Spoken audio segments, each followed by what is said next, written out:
This is Dr. Rob Harder with the Nonprofit Leadership Podcast, Making Your World Better. What does it take to be an effective nonprofit leader today?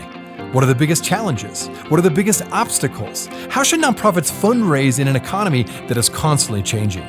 All of these reasons combined led me to start this show. And it's my hope that through this series, people can learn not only what it takes to be an effective nonprofit organization, but to hear from effective leaders who are successfully making a positive impact in their communities. We hope you enjoy the show as together we hear how they are making their world better. Well, everyone has heard of the YMCA thanks to the Village People's infamous song, right? But did you know this, that the Y, with all of its nationwide affiliates, is actually one of the largest nonprofits in not only the US, but in the world? My guest today is the current but retiring president and CEO of the YMCA of the USA, Kevin Washington. After 43 years of service, Kevin is handing off the baton to the next leader to take this organization into the future. And along the way, in our interview, Kevin shares all kinds of fascinating insights and stories that he's learned over the years of experience of leadership in the nonprofit world. And when I asked him what is giving him hope today, I think you'll be equally inspired by his answer. Enjoy today's show.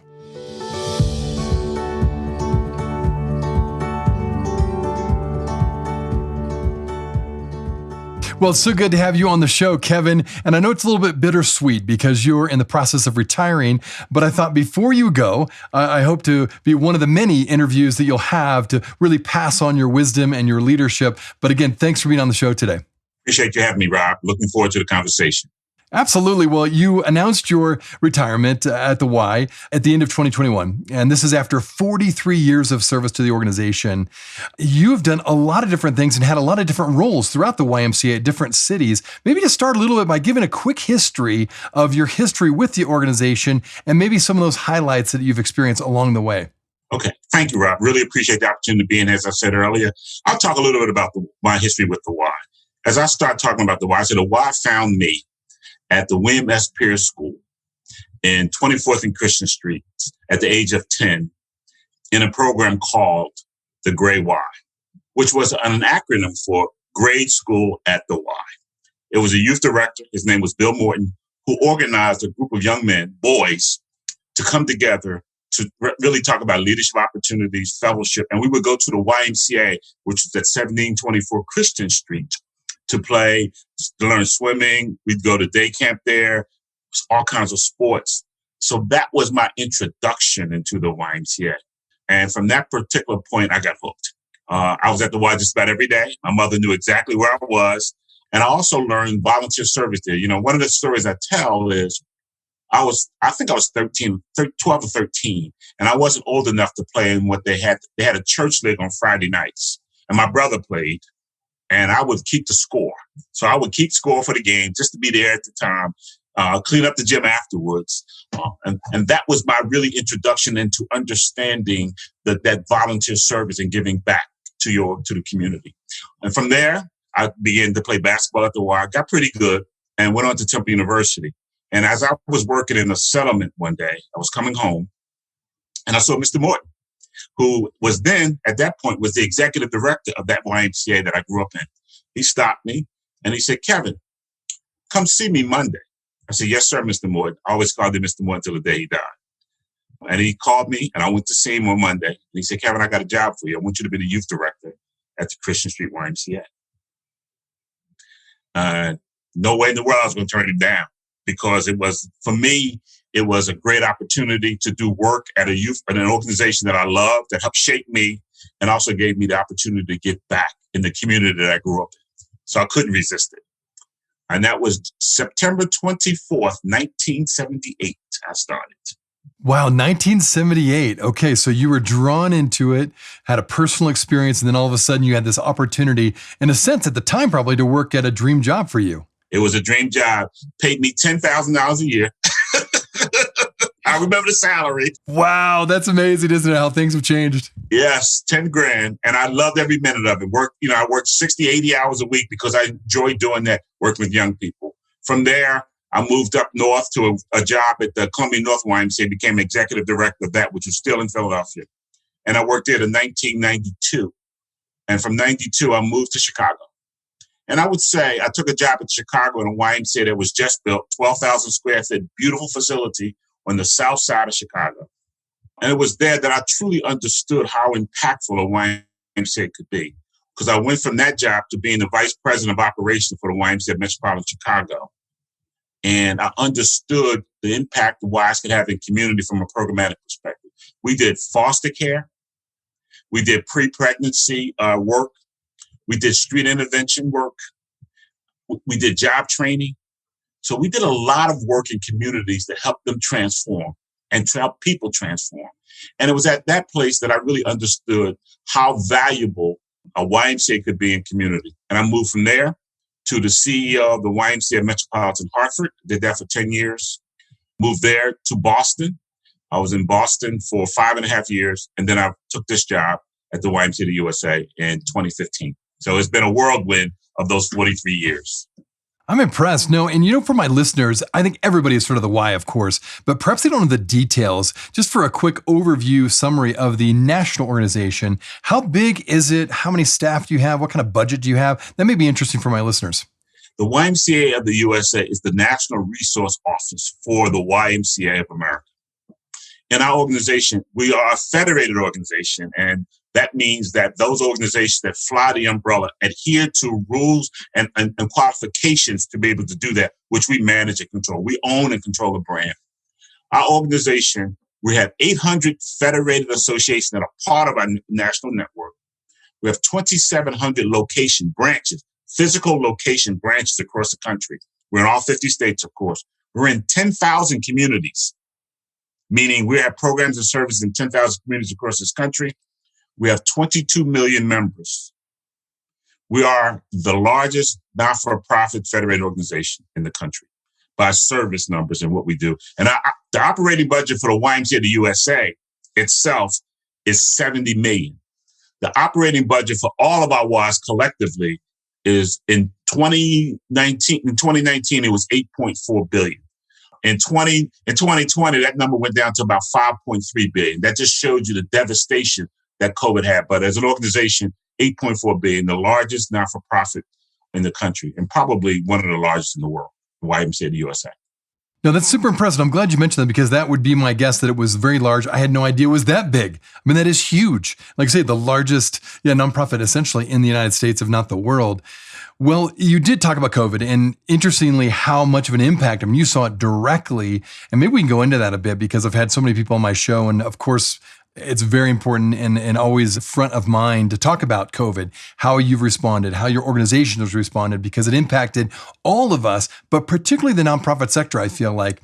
And so I understand that you really became a strong advocate and vocal leader, and not just, your area, but nationally because of the COVID pandemic. Talk about the organizational changes you made to enable the Y to quickly adapt to the onset of the pandemic in order to meet the new and evolving community needs that you were facing. Thank you for the question, Rob. As you just said, COVID-19 was a huge, huge devastating to the nonprofit community. For the Y, it really helped us pivot, and we talk about becoming a vital community asset. And how do we do that? Well, when it first happened, first of all, we recognized early on that it was going to be devastating to our organization. And we did something at the national level that we probably never done and hopefully will never have to do. We really moved forward. We closed our operation March 11th at national. And we sent out a notice to our YMCA 800 affiliates. And we said, we didn't ask, we recommended strongly that they close their doors. Now, I will tell you, Rob, if you had a Twitter file or text messages, the ones that we received, let's just say they were not on the pleasant side. Because we rarely would mandate something like we don't have the power to mandate, but in this case, we were really being strong from a recommendation standpoint. And I don't think we grasped at the national level really soon how quickly this pandemic could hurt the organization. And so that's why we did that. But what we also did, and what we were able to do, we did a couple of things. The first thing was we talked about safety at a high level all the time. Secondarily, we manifested all of our relationships with our philanthropic efforts to help us give money that was unrestricted because we knew that would be a big issue for us. The other call that I made was to Neil Denton, who was our senior vice president for government relations. And what I said to him was, Neil, there's no way that the organization can get through this without significant help from the government, because we can't do it alone. Because I saw what it was going to do in terms of our organization.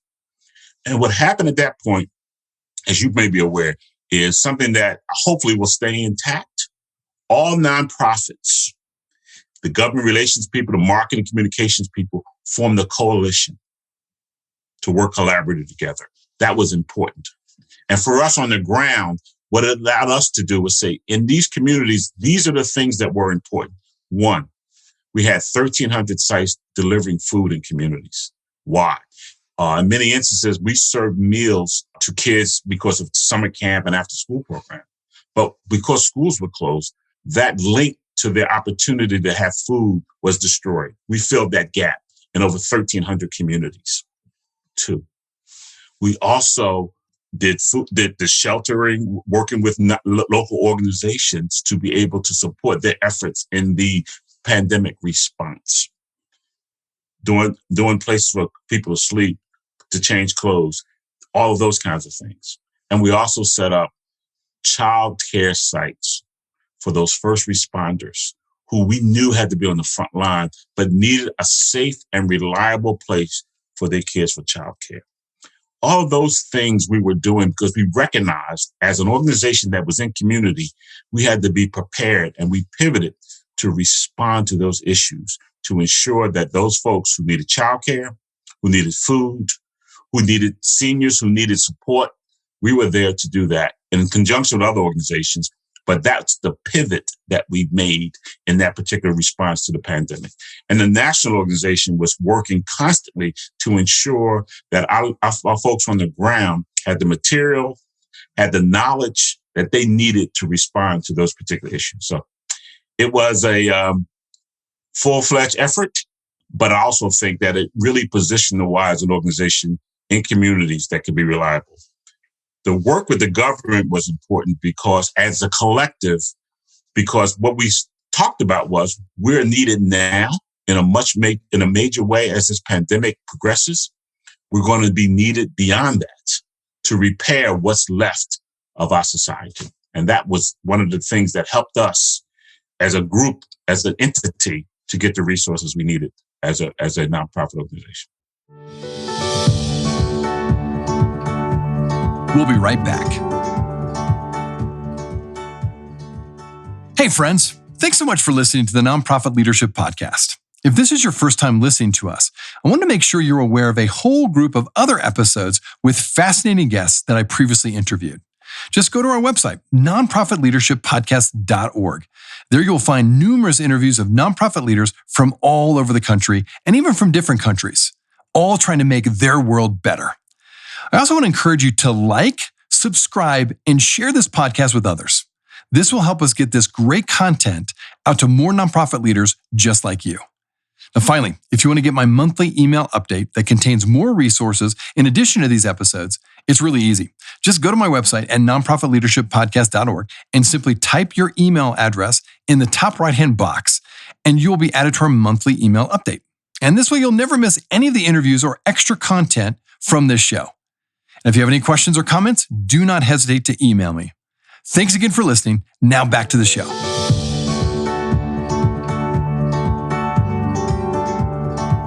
Well, I'm really impressed with all that you did. And as you described that, I think for my listeners, having those coalitions, particularly now, but I think it's always been important, of course. But I think after COVID, I think you're right. I think there was this renewed commitment, a really kind of a relentless commitment to say, let's work together across sectors, the government sector, the for-profit sector, the nonprofit sector.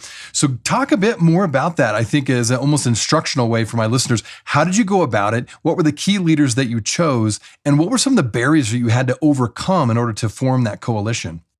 Very good point. First of all, we came together because of the need and the emergency need of that group to come together. We had all our public relations people, all our communications people, all our government. They were on phone calls every morning at 7:30 to be able to talk about what they needed. As you know, there were turf issues, and I'll talk a little bit about that. But what they did first and foremost was said, how do we make sure that we're positioning us collectively to get our message out? And first of all, I think Brian, who was the CEO of United Way at the time, played a lead role. I played a lead role, and a few others played a lead role in being the voice, not just for the Y or for the United Way, but for the consortium of folks who were working collaboratively. And I will tell you, Rob, I did so many news cycles and newspapers and editorials and on TV. Folks were saying, "Well, Kevin, are you working? Or are you trying out to be a commentator?" So I said, "We're just trying to get our message." And the message was a couple of things. One, the nonprofit communities is essential to recovery. Two, and that it's essential not only for recovery, but when this pandemic is over, they need to be there to continue to heal community. Three, we got together to be able to talk to the legislators. The nonprofit community had never benefited from substantial emergency relief funds. This was the first time in the history of that this process has been going that the nonprofit was able to benefit, in the PPP loans and things that we had never benefited before. So our ability to make our case was key in this particular process. It was all of us. But what was interesting, as you probably know, Rob, is in a world where partisanship reigns, the nonprofits could get in every door. And like the Y, we're in 50 states, we can get in every door. So whether it was red, purple, blue, whatever shape you were in, whatever color you possessed, we were able to get in that door. And all of us had great relationships. And I will tell you, the congressional response that we received was extremely positive. And so we had so many people benefit from the PPP loans, the income tax credit loans, the unemployment reimbursement processes. So that really saved in many instances the nonprofit community. Otherwise, we would have been in very deep trouble.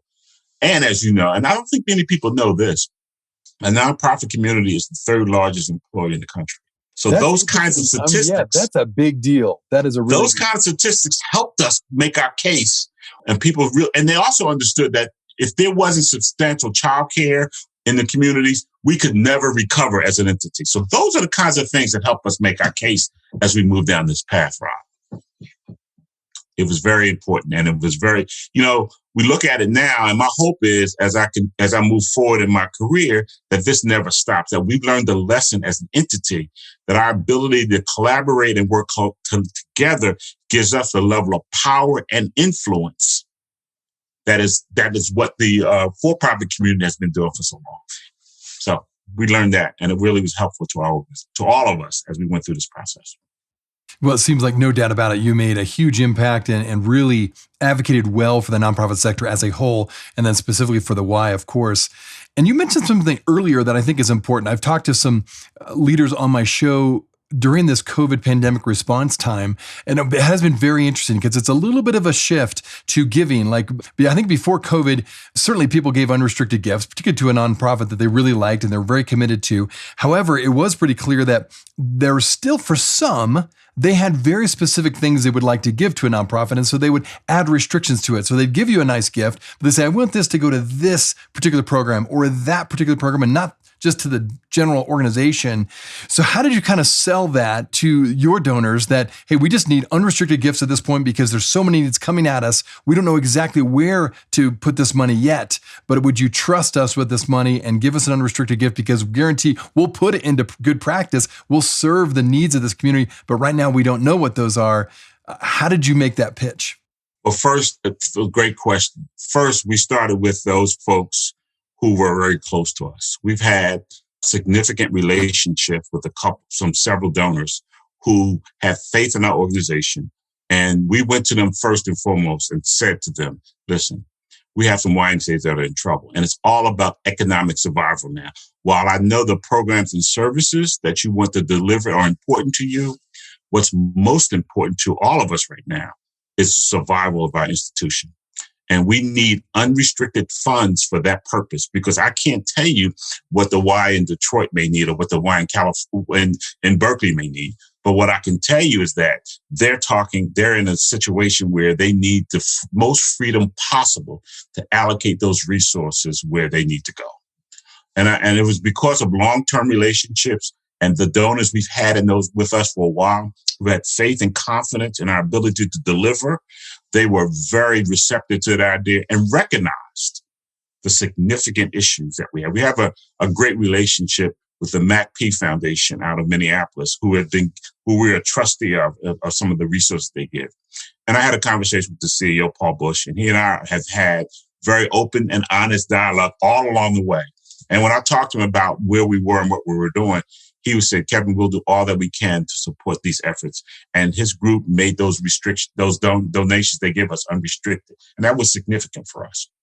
The most challenging part of that, I will tell you, Rob, was how do we use what we have to give to a network of 800 YMCAs, because I didn't have enough to give so I had to make some very tough choices about where those resources would go.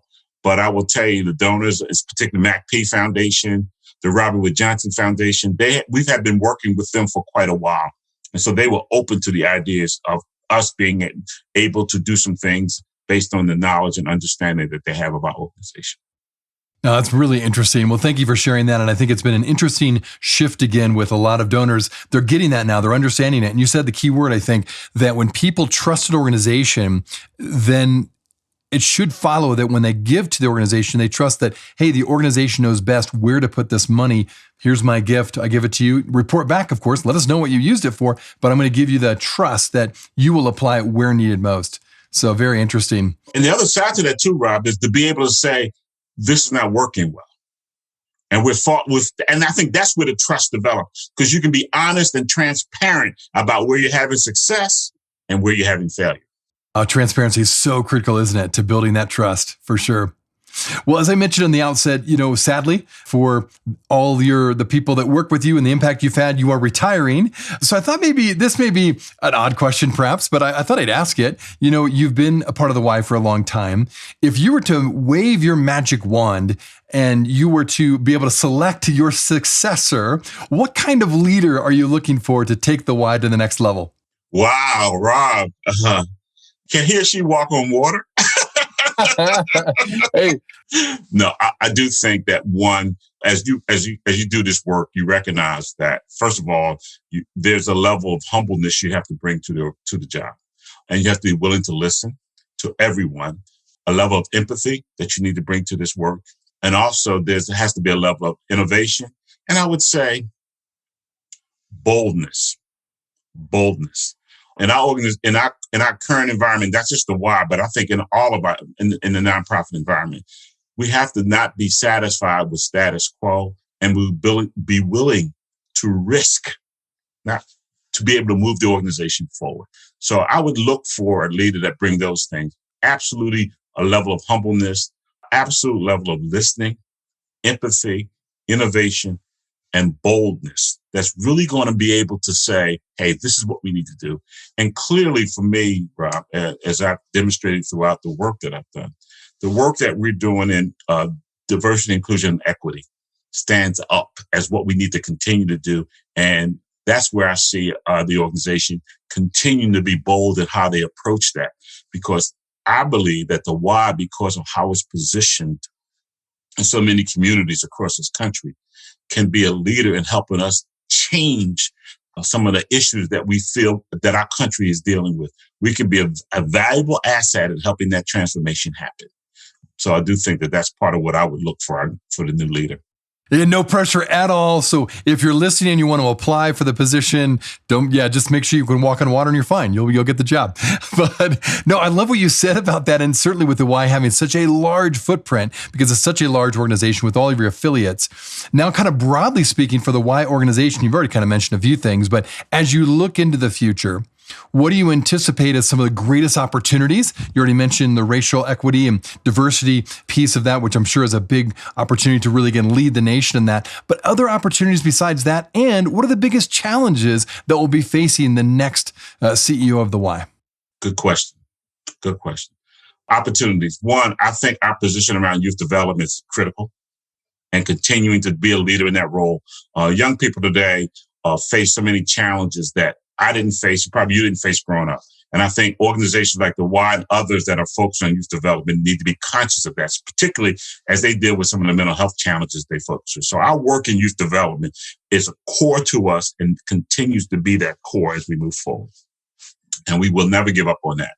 Two, I think we don't talk about fitness. We talk about preventive health or wellness as an entity. So I see the work that we can continue to do around wellness and community health as an important aspect. I think there's a pathway where the Y can partner with, and we're doing some of that, but I think we have a much broader opportunity with health providers, with insurance companies, to be able to be that community arm deliverer of services that's a preventive and a wellness for communities. I think there's a lot of opportunity there. We've done some of that work in the work we've done with the diabetes and work, and some of the work we've done in blood pressure management work. But there's a lot more to do because there's so many individuals who suffer from those diseases and chronic disease, which we know is all about lifestyle. It's all about lifestyle. And I think the Y in its position and where it's located can be a substantial help, support in changing that dynamic, particularly in what I would call from an equity and access perspective. So I think we have a role to play in that. And then the other one I would say is creating a much more engaged civic society. Those things have broken up. You read Putnam's Bowling Alone and some of the other things that he's written. Those institutions that help create a much more engaging and civic society where neighbors really care about neighbors and are working collaboratively together. I think the Y has a role that they can play in that as well. Biggest challenges, and I hope too many of my folks don't listen to this, but I'm going to say it anyway. I do think that as an organization, we have to figure out a way to consolidate. And I don't mean moving from a federated organization, because I don't think that is at the strength of the core of the organization. The federated organization allows those YMCAs to respond to the needs and issues of their local community. And I think that is key to our organization. It should never stop. But we have 800, and they vary in size. And I can give you, so our largest is probably pre-COVID was 250 million. To our smallest, maybe 200 or 300,000. And the needs and the ability to do so much of the work that has to happen in an organization is very difficult. I'm not saying they don't have the intellect, but they don't have the capacity to do some of the things necessary to be an effective organization. What I believe needs to happen is I think we can consolidate without giving up the local community strength piece. I know that can happen. I think that's going to be the biggest challenge for our organization, the next leader of our organization, how he or she approaches that, because it has to happen. And I don't think it can happen from the top down. National can't say this.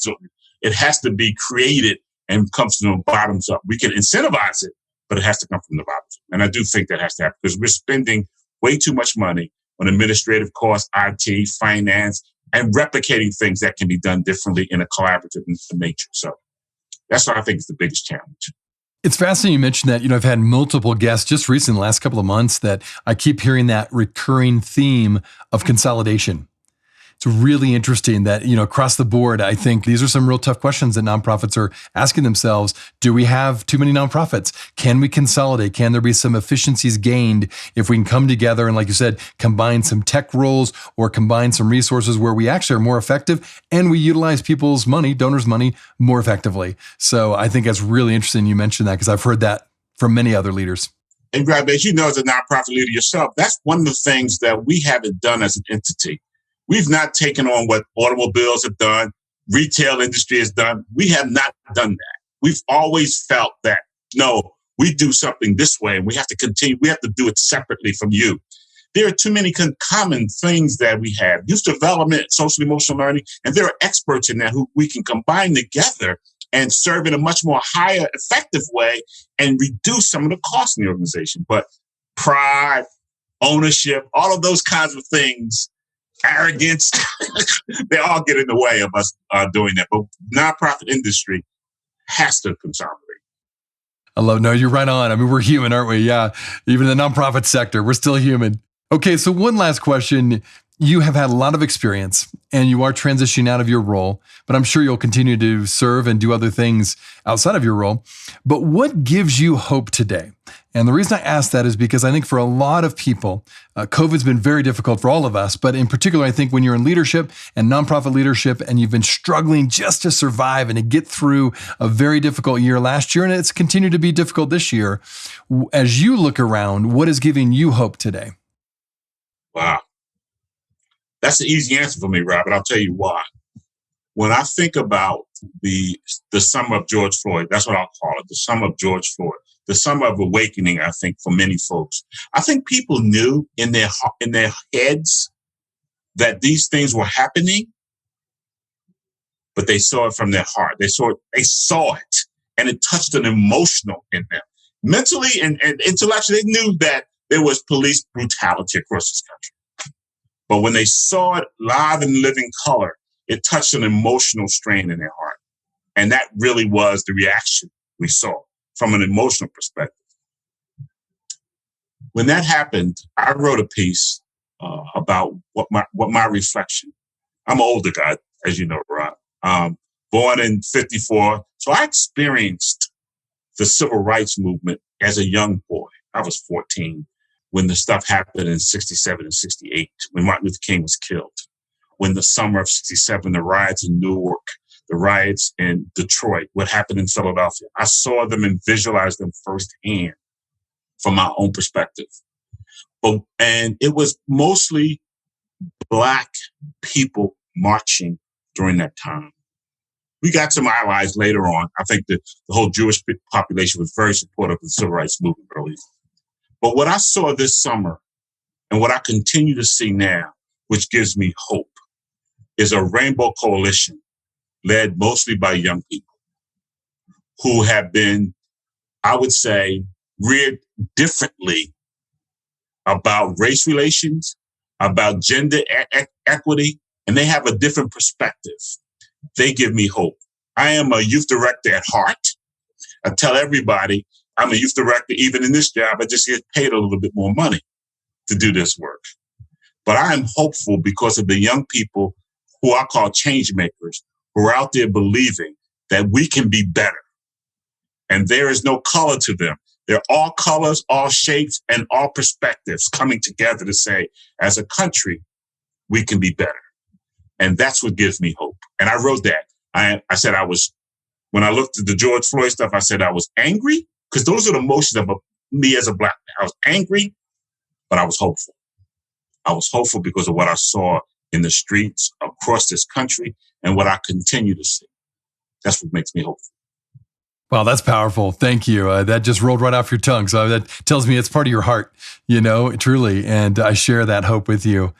Well, this has been fascinating, and I have a feeling my listeners are going to want to learn a little bit more about you, certainly learn more about the why. Where would you send them online so they can either connect with you or just find out a little bit more about you and the why? They can connect with me at kwashington@ymca.net. And they also can learn a lot about our organization at YMCA.net, soon to be YMCA.org, because we finally captured that. But YMCA.net will give them a lot of information about the organization, where we are, what we're doing, and also help them understand what's happening in their local communities, and they can be a part of the organization. Well, Kevin, this has been a fascinating conversation. Again, congratulations to a lifetime of service. Well-deserved, all the kudos you're going to be getting from now till you actually officially leave. So thank you for what you've done, what you continue to do, and for inspiring my guests today with your words and with your insights. Rob, it's been my pleasure. Thank you for having me.